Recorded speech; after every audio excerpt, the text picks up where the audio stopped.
power and tell stories.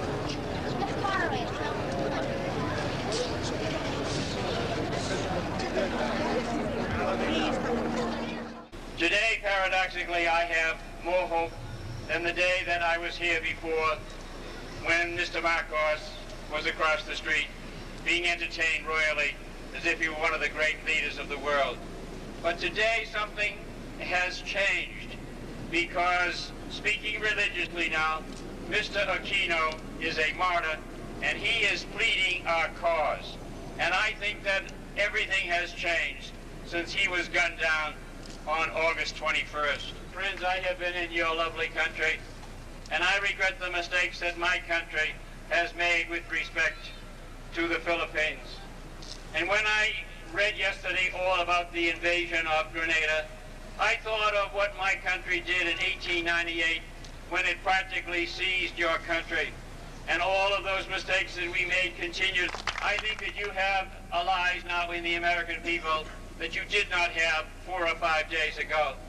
Because the American people now know that we have a reckless administration that in violation of international law has invaded this tiny country of Grenada. And the people will be looking towards what our administration does to the Philippines. And I commend you and congratulate you, and especially Mr. Manglapus for all of his leadership and all of you. And I think that the movement to liberate the Philippines is in better shape now than ever before. Mga ihigugma kong kaigsunan. Kaya pada kay Lucano amen. My friends,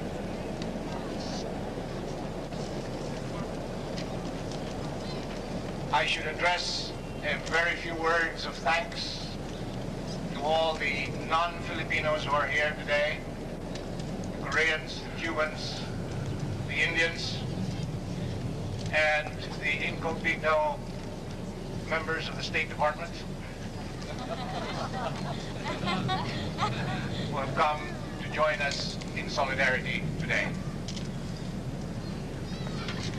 The other day I was watching a television program. It was about a Soviet comedian who had defected to the United States. And the Soviet comedian was saying, you know, I do not see any difference between the United States and the Soviet Union. I notice that in this country, you can go up to Ronald Reagan and you can say to Ronald Reagan, I do not like Ronald Reagan, and nothing will happen to you.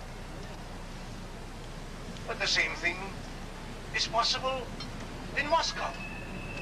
In Moscow, I can go up to Andropov and say to Andropov, I do not like Ronald Reagan, and nothing will happen.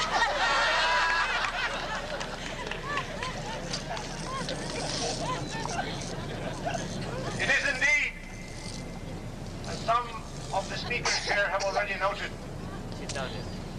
we are very fortunate to be in a free country. We are all free. And so is Ronald Reagan free, and so are the men who sit in that executive building free, the members of the National Security Council. They're all free. Free to do good things and free to make mistakes. When they do good things, we say to them, thank you. And so I say to you, as we face Ronald Reagan, you canceled your visit to the Philippines. I ask you to join me in applauding Ronald Reagan.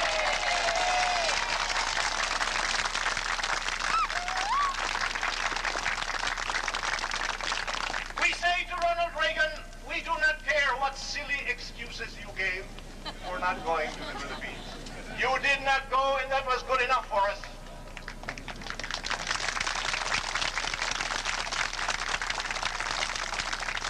But we also say to Ronald Reagan, there are other things to be done about the Philippines. If you make a mistake, when you make a mistake, we will point to you an accusing finger. Last night, Mr. Reagan, you went on television, did you not? And you said to the American people, and you said to the world, the United States Marines are in the Lebanon, the United States Marines are in Grenada, because they are there to fight for democracy. Ask him now, my friends, Mr. Reagan, why is it that you send your Marines to the Lebanon to die for democracy? You send your Marines to Grenada to die for democracy, and yet you send Mr. Marcos 900 million people, $900 million in order to keep democracy from returning to the Philippines.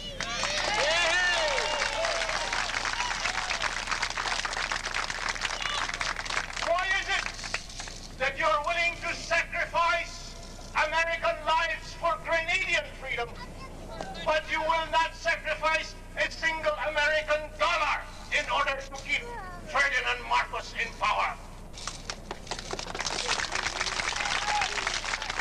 What is it that you decry a potential dictatorship, only a potential dictatorship in Grenada?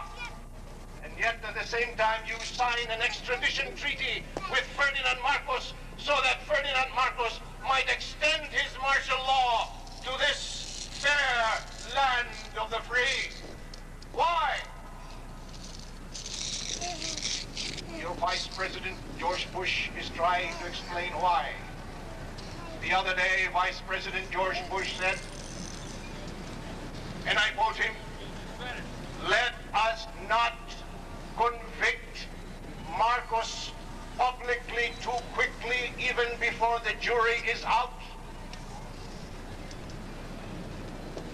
And perhaps when you read that, you said to yourself, but the problem is Marcos is convicting himself, is he not? He refuses to investigate. He refuses to appoint a proper commission. He refuses to answer the questions that are still being asked every day in the international press. But Mr. Bush says, yes, perhaps he might be guilty, but please let us not pull the rug from under Marcos too quickly. We do not want another Khomeini in the Philippines. Mr. Reagan, Mr. President, please ask your Vice President to read Philippine history. Please tell him not to look for Khomeinis among the Filipinos. There are no Khomeinis among us. Please remind him that Iranian nationalism was inflamed against America by America itself when it intruded, it intervened in Iran for oil, regardless of the wishes of the Iranian people for freedom. Please tell Mr. George Bush to reread the history of Nicaragua, because Mr. George Bush says we might have another anti-American successor to Marcos like in the Sandinistas of Nicaragua. Please remind him that American intervention in Nicaragua, which lasted for 100 years since 1846, began because the United States wanted to control the Isthmus of Panama, regardless of the wishes of the Nicaraguan people, thus provoking an anti-American nationalism in Nicaragua. And then ask Vice President Bush to read the history of the Philippines. Father Drinan already reminded us here this evening that the Philippines were seized by the United States in 1898. But remind Mr. Bush that we were not treated by the Americans like they treated the Iranians and the Nicaraguans. After defeating the army of the First Philippine Republic under Emilio Aguinaldo, we were turned into the first permanent American colony in U.S. history. And because we were a permanent colony, American policy in the Philippines reflected the big debate in the United States between the imperialists and the anti-imperialists. To please the imperialists, you and I, we Filipinos, were treated by the Americans like any ordinary economic vassal, like the British treated the Indians, the French, the Indo-Chinese, and the Dutch, the Indonesians. We became buyers of American products and providers of cheap raw materials for American industry. However, to please the anti-imperialists, the Americans gave the Filipinos the broadest autonomy and freedom ever given by a Western power to its colony. And that was the only thing that we remembered when we Filipinos rushed ecstatically to fight under the stars and stripes in World War II, resulting in our country becoming the most devastated country in that part of the world.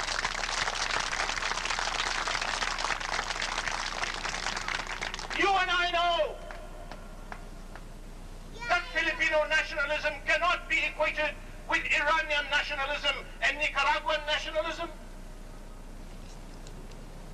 Ask Mr. Reagan to look at you and ask him, do we look like Khomeinis to you, Mr. Reagan? Do we look like we are about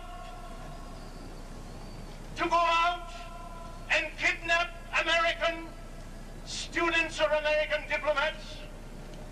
Who are your friends, Mr. Reagan?